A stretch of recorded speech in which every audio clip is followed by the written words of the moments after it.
Hello everyone, आज हम start करेंगे क्लास 10th का चैप्टर नंबर 2।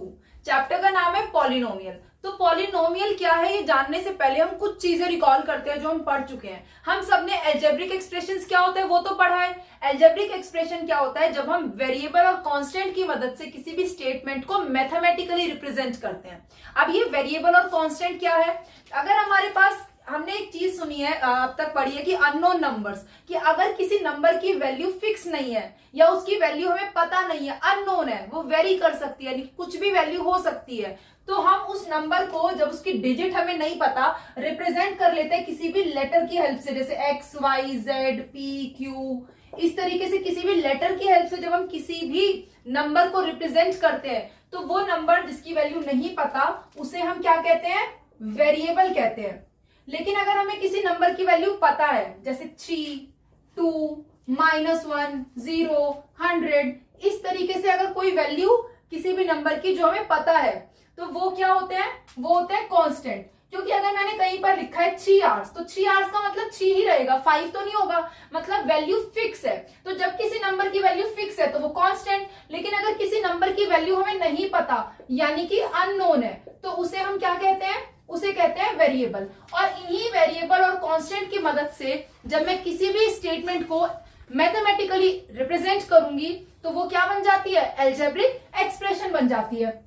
जैसे 3x - 2, 1/4x, या खाली 100 कांस्टेंट भी हो सकता है कोई, या खाली मैं लिख दूं एक वेरिएबल y, या लिख दिया 3x + 4y - 5। तो ये सब के सब क्या है? All these are examples of algebraic expression. अब इसमें पॉलिनोमियल कहां से आया? अब इन सारी टर्म्स जो भी हमारे ये अलजेब्रिक एक्सप्रेशन है, इन अलजेब्रिक एक्सप्रेशन में पॉलिनोमियल से पहले ये जान लेते हैं, हमने टर्म्स एक वर्ड पढ़ा था, ठीक है? तो ये सारे हमारे वेरिएबल और कांस्टेंट है, ये तो क्लियर हो गया। अब जितने भी हमारे वेरिएबल और कांस्टेंट है इनको मल्टीप्लाई करके या प्लस माइनस करके, हम प्लस माइनस से जब अलग अलग नंबर्स को जोड़ते हैं तो वो हमारी अलग अलग टर्म्स बनती है। जैसे फर्स्ट केस में देखें अगर हम, तो कितनी टर्म्स है इसमें? एक टर्म है 3x, ये 3 × x, ये अलग अलग टर्म नहीं है क्योंकि 3x में क्या हो रहा है? मल्टीप्लाई, और मल्टीप्लाई होके एक नंबर बना, फिर इसको माइनस कर रहे हैं किसी दूसरे नंबर से, तो ये एक अलग नंबर है, तो इसमें 2 टर्म्स है, ठीक है? उसके बाद इसमें देखो 1/4x। अब देखने में आपको लग रहा होगा कि इसमें एक 1/4 है कांस्टेंट और एक वेरिएबल है, ये अलग अलग टर्म, बट ये एक ही टर्म है क्योंकि जो टर्म्स होती हैं वो प्लस और माइनस के सिंबल से हम एक साथ जोड़ करके लिखते हैं। तो फिर ये क्या है इसके साथ जो लिखा हुआ है? जब ऐसे केस में किसी भी वेरिएबल के साथ आपको कोई नंबर दिखाई दे तो ये जो नंबर है जो किसी भी वेरिएबल के साथ लिखा हुआ है, इसके बीच में कोई प्लस माइनस का साइन नहीं है, मतलब ये मल्टीप्लाई हो रहा है, तो ये इसका क्या कहलाता है? ये कहलाता है इसका कोफिशिएंट। ये सारी चीजें हम पढ़ चुके हैं 7th 8th 9th स्टैंडर्ड में, तो ये इसका कोफिशिएंट कहलाता है। तो कोफिशिएंट क्या होता है? कोई भी नंबर या कोई भी चीज जो किसी वेरिएबल में मल्टीप्लाई हो रही है तो वो उसका क्या है? कोफिशिएंट है। तो ये जब मल्टीप्लाई होकर बने तो ये क्या बने? ये पूरा एक ही टर्म बना, तो इसमें सिंगल टर्म है ये। ऐसे ही अगर हम देखें ये 100, ये भी सिंगल टर्म है, y ये भी सिंगल टर्म है, लेकिन जो ये लास्ट वाला हमारा अलजेब्रिक एक्सप्रेशन है इसमें कितनी टर्म्स है? देखो 3 × x, ये मल्टीप्लाई हो रहे हैं तो ये एक ही टर्म है, मल्टीप्लाई हो रहे हैं, डिवाइड हो रहे हैं, वो एक ही टर्म है। यहाँ पर 4 × y, ये एक ही टर्म है, ये आपस में जुड़ रहे हैं 3x और 4y, तो ये 2 अलग अलग टर्म हो गए, और एक टर्म हमारी क्या है? ये 5। तो यहाँ पर इस एक्सप्रेशन में कितनी टर्म्स है? 3 टर्म्स है। अब ये जो हमारी अलजेब्रिक एक्सप्रेशन है हमने पढ़ा, एक टर्म है तो वो आपका 2 टर्म है, 3 टर्म है, ये सारी चीजें है ना। इसमें अब एक चीज और है कि अगर इन सब में मैं वेरिएबल्स को देखूं तो वेरिएबल की कुछ ना कुछ पावर है। जैसे यहाँ पर देखो फर्स्ट वाले में 3x - 2, इसमें हमारे पास वेरिएबल क्या है? x है, इस x की कुछ पावर नहीं है तो मतलब क्या है? 1 है। सेकेंड में भी क्या है? x की पावर 1 है। यहाँ पर भी देखो खाली y है तो इसकी पावर क्या है? 1 है। फिर नेक्स्ट हमारा जो है एक्सप्रेशन, इसमें देखो x की पावर कुछ नहीं है तो 1 है, y की पावर भी क्या है? कुछ नहीं है तो 1 है। ऐसे ही यहाँ पर इनकी पावर कुछ भी हो सकती है, जैसे मैं लिख सकती हूँ 3x², या मैं लिख सकती हूँ 4x की पावर 1/2, ये भी तो हो सकती है अलजेब्रिक एक्सप्रेशन, कुछ भी पावर हो सकती है, वो जरूरी नहीं है कि वो नेचुरल नंबर ही हो, वो कोई फ्रैक्शन भी हो सकती है, रेशनल भी हो सकती है। तो ये एल्जेब्रिक एक्सप्रेशन और पॉलिनोमियल को यही चीज जो है वो डिफरेंट करती है, यानी कि डिफरेंशिएट करती है कि अगर हमारे एल्जेब्रिक एक्सप्रेशन में जो भी वेरिएबल है, अगर उस वेरिएबल की पावर सिर्फ और सिर्फ एक होल नंबर है, पावर या एक्सपोनेंट, तो ही वो आपका एल्जेब्रिक एक्सप्रेशन क्या कहलाएगा, पॉलिनोमियल, जो कि हमारे चैप्टर का नाम भी है। सो पॉलिनोमियल क्या हुआ, एक ऐसा एल्जेब्रिक एक्सप्रेशन, क्योंकि 1 मार्क में कई बारी क्वेश्चंस जो है वो इस तरीके से आपको ऑप्शंस दे सकता है कि इसमें से कौन सी पॉलिनोमियल है और कौन पॉलिनोमियल नहीं है, या ऑड वन आउट करो कि कौन पॉलिनोमियल नहीं है ऑप्शंस में से। तो पॉलिनोमियल क्या है ये समझना जरूरी है कि पॉलिनोमियल क्या होता है, ऐसी एल्जेब्रिक एक्सप्रेशन हुज एक्सपोनेंट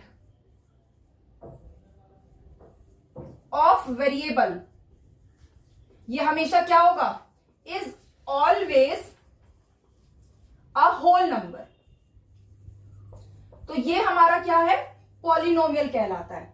ठीक है, तो जितने भी एल्जेब्रिक एक्सप्रेशन है वो सब पॉलिनोमियल हो सकते हैं अगर उसमें वेरिएबल की पावर क्या है, कोई भी होल नंबर। जैसे ये जितने भी मैंने एग्जांपल लिखे हैं ये सब में क्या है, हमारे वेरिएबल की पावर 1 है या 0 है, या मान लो जैसे ये 3x² है, इसमें वेरिएबल की पावर 2 है, तो इन सब में वेरिएबल की पावर क्या है, एक होल नंबर है। तो ये सारे के सारे किसके एग्जांपल हैं, ये सारे एल्जेब्रिक एक्सप्रेशंस पॉलिनोमियल भी कहलाएंगे। लेकिन जो ये वाला एग्जांपल मैंने लिखा है यहां पर 4x की पावर 1/2, इसमें जो ये पावर है it is not a whole number, 1/2 ये एक रेशनल नंबर है, तो इसीलिए ये क्या है, ये पॉलिनोमियल नहीं है।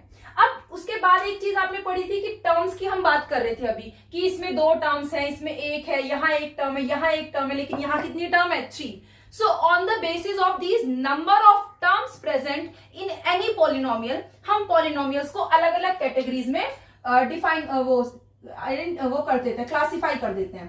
तो अगर किसी पॉलिनोमियल में सिंगल टर्म है, 1 टर्म है, तो उसको हम कहते हैं 1, मोनो मतलब 1, तो वो हमारा हो गया मोनोमियल।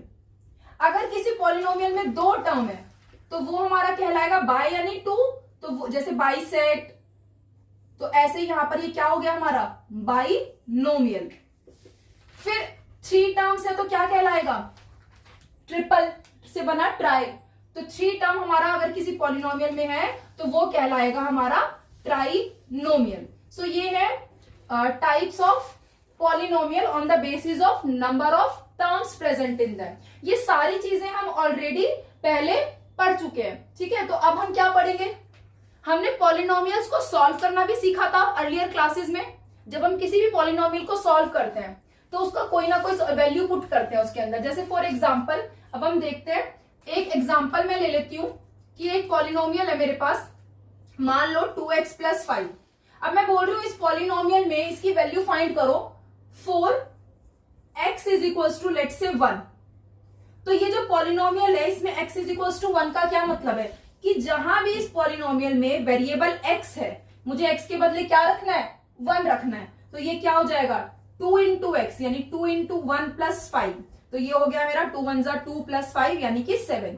तो इसका एक आंसर आया, एक वैल्यू मुझे मिली पॉलिनोमियल की, जब मैंने इसमें वेरिएबल की वैल्यू क्या रखी, 1, तो मुझे इसका जो आंसर है वो क्या मिला, 7 मिला। ये क्या है, वैल्यूज फाइंड कर सकते हैं हम पॉलिनोमियल की इस तरीके से। ठीक है, उसके बाद आपने 9th क्लास में पढ़ा होगा, हमने रूट्स निकाली थी, हमने सॉल्यूशंस निकाले थे पॉलिनोमियल के। तो सॉल्यूशन क्या होते हैं, जब भी सॉल्यूशंस की बात करते हैं तो सॉल्यूशन कब आते हैं, जब हम पॉलिनोमियल इक्वेशंस को लेते हैं। मान लो मैंने एक इक्वेशन ले लिया, ये एक पॉलिनोमियल था 2x + 5, इसी से अगर मैं इक्वेशन इस तरीके से बनाऊं कि 2x + 5 = 0 या = लेट्स से 1, तो ये जो मेरी यहां पर पॉलिनोमियल इक्वेशन बन गई है, क्योंकि एक्सप्रेशन होती तो खाली एक स्टेटमेंट थी। जैसे ही मैंने इस एक्सप्रेशन को किसी इक्वल टू में इक्वेट कर दिया, यानी कि इसको किसी चीज के इक्वल पुट कर दिया, तो ये क्या बन गई, अब इक्वेशन बन गई। तो जब हम किसी भी इक्वेशन को सॉल्व करते हैं तो हमें क्या मिलता है, सॉल्यूशन मिलता है, उसका आंसर मिलता है। जैसे यहां पर अगर मैं इसको सॉल्व करूंगी तो मुझे क्या मिलेगा, इस 2x वाली टर्म के साथ पहले 5 प्लस हो रहा है, तो इधर आकर क्या हो गया, ये माइनस हो गया, तो ये मेरा मिला -4। अब x के साथ ये जो 2 है मल्टीप्लाई हो रहा है, तो ये इधर आकर क्या हो जाएगा, डिवाइड।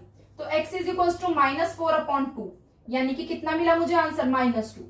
तो इस इक्वेशन का मुझे सॉल्यूशन मिला क्या, -2। ठीक है, लेकिन हम जो बात करेंगे, हम बात करेंगे एक टर्म की जिसे हम कहते हैं जीरोस ऑफ पॉलिनोमियल। ये क्या है, सॉल्यूशन है किसका, जब इक्वेशन बन गई। ये एक्सप्रेशन नहीं है, इक्वेशन है, क्योंकि ये एक इक्वेशन थी। देखो एक्सप्रेशन क्या थी, खाली 2x + 5 है ना। तो इनमें डिफरेंस क्या है कि ये एक स्टेटमेंट है, और जब मैं इसी चीज को, जब मैं इस एक्सप्रेशन को किस इक्वल टू में पुट कर दूं, तो ये क्या बन गई, ये इक्वेशन बन गई। इक्वेशन के लिए मुझे क्या मिल सकता है, सॉल्यूशन मिल सकता है। लेकिन जब मैंने पॉलिनोमियल की बात करी, एक्सप्रेशन की बात करी, तो वहां पर मुझे अलग अलग वैल्यूज पुट करने पर मुझे अलग अलग वैल्यूज मिल रही हैं। अब इन सारी वैल्यूज में एक टर्म हम बोल रहे हैं जीरोस। अगर इन सारी वैल्यूज में कोई भी वैल्यू पुट करने पर मुझे जो आंसर है इस एक्सप्रेशन का, इस पॉलिनोमियल का, वो क्या मिल जाए, 0 मिल जाए। अगर मुझे पॉलिनोमियल का जो आंसर है, वैल्यू है, वो 0 के इक्वल मिल जाए for any value of variable, तो वो वैल्यू जिसको पुट करने पर मुझे पॉलिनोमियल की वैल्यू 0 मिलेगी, वो क्या कहलाएगी, जीरो ऑफ द पॉलिनोमियल। जैसे अभी देखते हैं, हम कुछ एग्जांपल्स देख लेते हैं।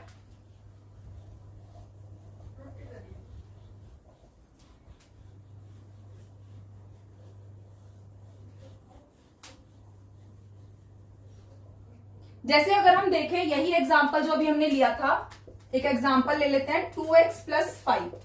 मैंने इसमें x की वैल्यू 1 रखी, तो मुझे इस पॉलिनोमियल, हम पॉलिनोमियल को p से रिप्रेजेंट कर सकते हैं। अब यहां पर वेरिएबल x है, तो इसको हम इस तरीके से भी रिप्रेजेंट कर सकते हैं, p फॉर x, यानी पॉलिनोमियल है फॉर वेरिएबल x। तो ये मेरा जो पॉलिनोमियल बना वो क्या बना, 2x + 5 में मुझे x की वैल्यू 1 रखनी है, तो ये मेरा क्या हो जाएगा, पॉलिनोमियल, x के बदले मुझे 1 रखना है, तो ये हो जाएगा 2 × x, यानी 2 × 1 + 5। So this is 2 + 5 7। ये एक वैल्यू आ गई इसकी। अब मैंने आपको बोला, अगर इस पॉलिनोमियल की वैल्यू, किसी भी x की वैल्यू रखने पर 0 आ जाए, तो वो जो वैल्यू होगी x की, वो x की वैल्यू क्या कहलाएगी, इसका 0 कहलाएगी। ठीक है ना।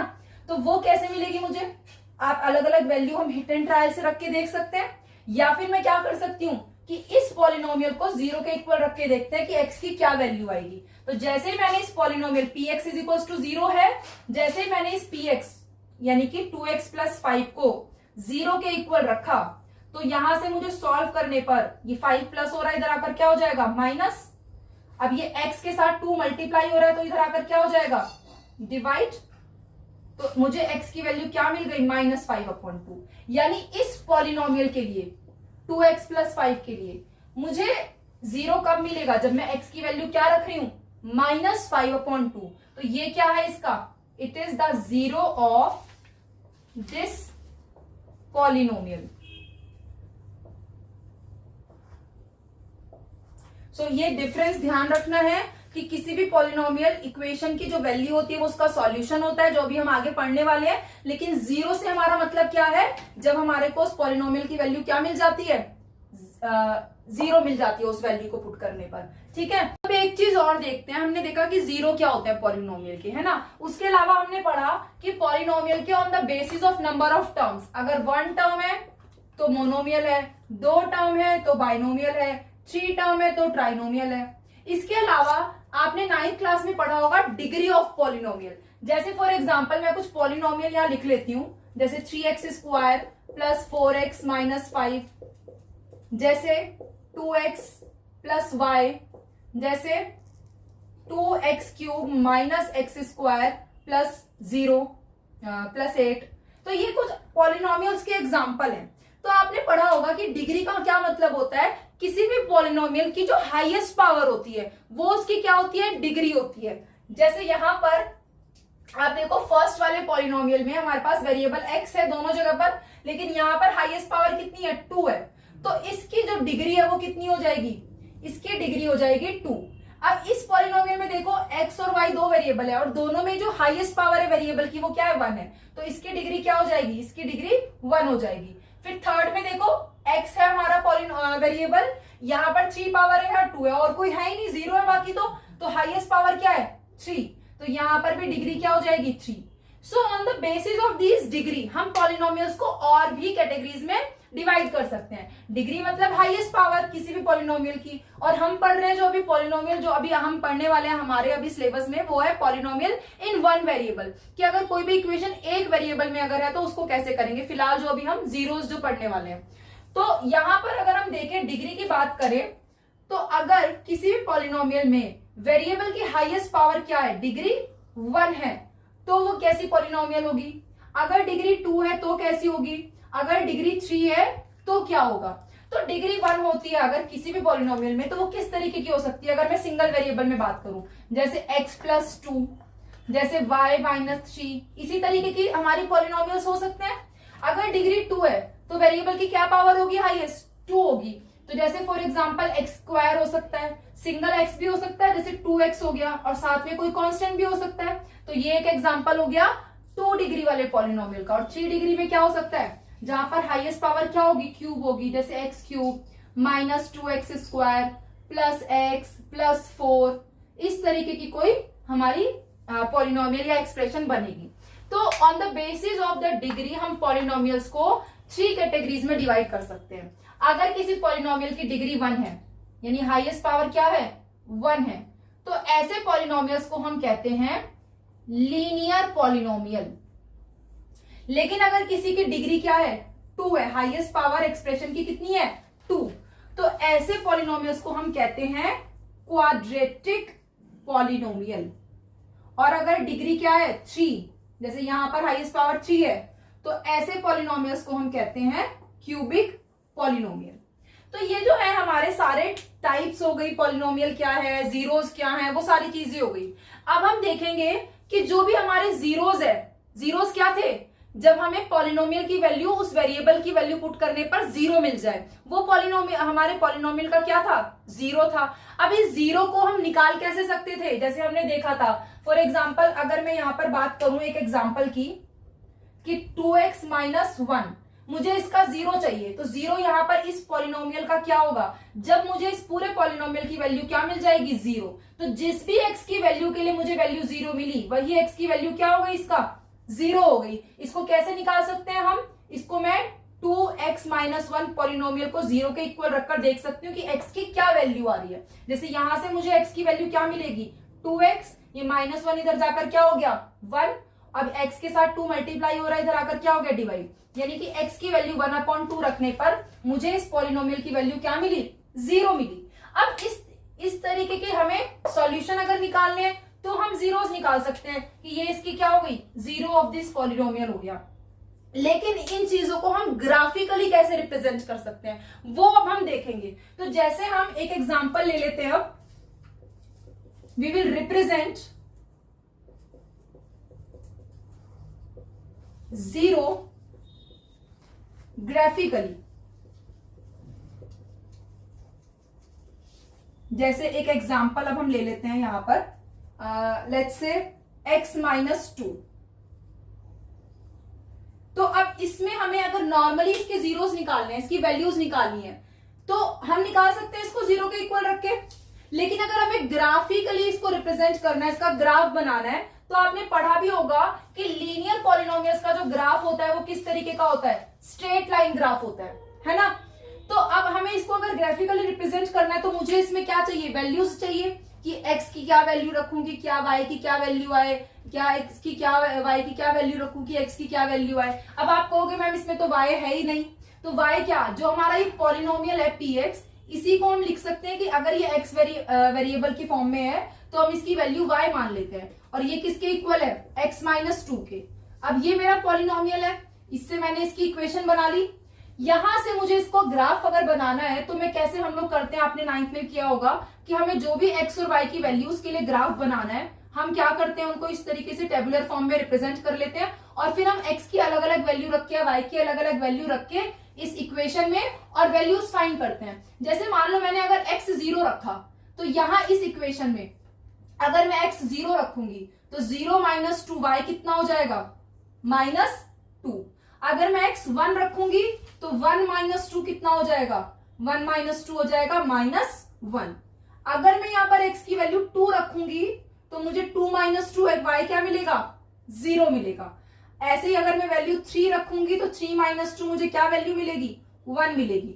तो ये हम ग्राफ जब भी बनाते थे तो इसी तरीके से वैल्यूज फाइंड करते थे। अब अगर मुझे इसे ग्राफिकली रिप्रेजेंट करना है तो ये मैं x एक्सिस और y एक्सिस, ये मैंने y एक्सिस बना लिया और ये है मेरी x एक्सिस। अब एक्सिस है तो ये नंबर लाइंस है बेसिकली, ये हमारा पॉइंट है ओरिजिन, यानी कि वो वैल्यू है जहां पर x और y एक्सिस की दोनों की वैल्यू क्या होती है, 0 होती है। अब क्योंकि ये एक्सिस है, y एक्सिस और x एक्सिस नंबर लाइन है, तो इनके ऊपर हर नंबर जो है वो इक्वल गैप पर होगा। तो जब आप इसको ग्राफ पर बनाओगे तो ग्राफ के ऊपर बॉक्सेस, स्क्वायर बॉक्सेस होते हैं, तो जब भी हम ये पॉइंट मार्क करें हमेशा इक्वल गैप पर ही ले।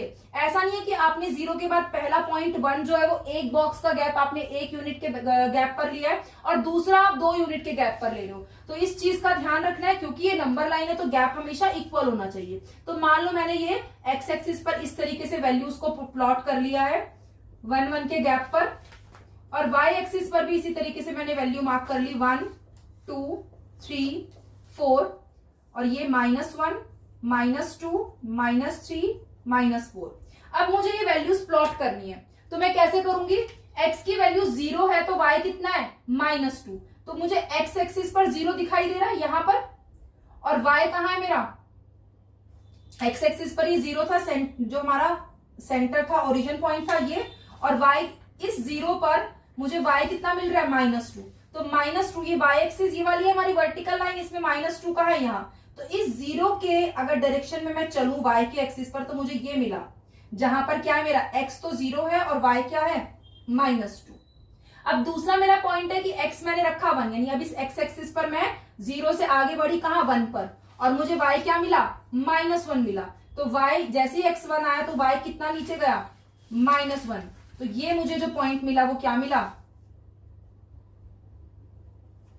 x की वैल्यू 1 रखने पर मुझे यहां पर क्या मिल गया, y -1। तो ये वाला मेरा पॉइंट हो गया 1 और -1। दूसरा तीसरा मेरा पॉइंट है x की वैल्यू अगर मैंने 2 रखी है ये यहां पर, तो y कहां है, 0। अब y हाइट पर आगे जा ही नहीं रहा, यानी इस x एक्सिस पर ही आ गया ये मेरा पॉइंट।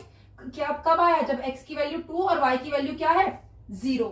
फिर नेक्स्ट x की वैल्यू क्या रख रहे हैं हम, 3, और y की वैल्यू क्या हो जाएगी हमारी, ये 1, ये पॉइंट। तो अब ये सारे मेरे पॉइंट्स आ गए, मैं इनको अगर ज्वाइन कर दूं, मिला दूं स्केल से, तो कुछ इस तरीके का ग्राफ मुझे यहां पर मिलेगा। किसके लिए, इसके लिए y = x-2 के लिए। तो ये मुझे जो ग्राफ मिला, अब मैं बात कर रही थी जीरोस की, हमें देखना था ग्राफ बनाने पर जीरोस का कैसे पता लगेगा। तो आप इस पूरे ग्राफ में अगर देखो तो मुझे ये बताओ कहां पर ये लाइन जो है एक्स एक्सिस को इंटरसेक्ट कर रही है, एक्स एक्सिस है, ये पूरी लाइन जो है ये एक्स एक्सिस को कहां इंटरसेक्ट कर रही है, इस वाले पॉइंट पर। इस पॉइंट की क्या वैल्यू है, जब x = 2 है और y = क्या है, 0। और मैंने यही तो कहा था आपको कि जीरोस क्या होते हैं, जब पॉलिनोमियल की वैल्यू क्या आ जाए, 0 आ जाए। तो यहां पर पॉलिनोमियल को हमने y माना है, इस y की वैल्यू 0 मुझे कब मिल रही है, x की वैल्यू 2 रखने पर, यानी कि x एक्सिस के ऊपर पॉइंट लाई कर रहा है, x एक्सिस से ना जरा सा भी ऊपर हुआ ना नीचे हुआ। तो ग्राफिकली जब मैं बात करूंगी जीरोस की, तो ये वो पॉइंट है जो इंटरसेक्ट करते हैं किसको, x एक्सिस को।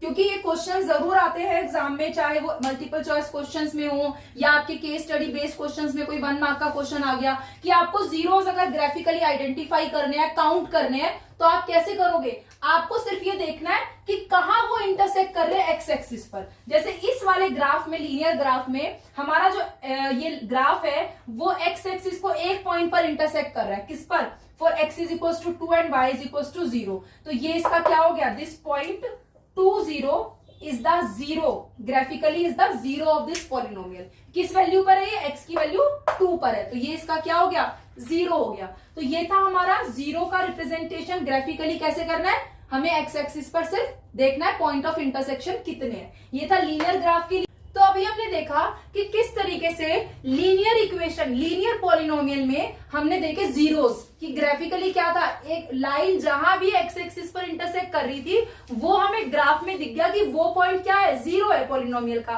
वो लीनियर के लिए था, लीनियर पॉलिनोमियल के लिए। लेकिन पॉलिनोमियल की डिग्री तो 2 भी हो सकती है, 3 भी हो सकती है, और भी हो सकती है।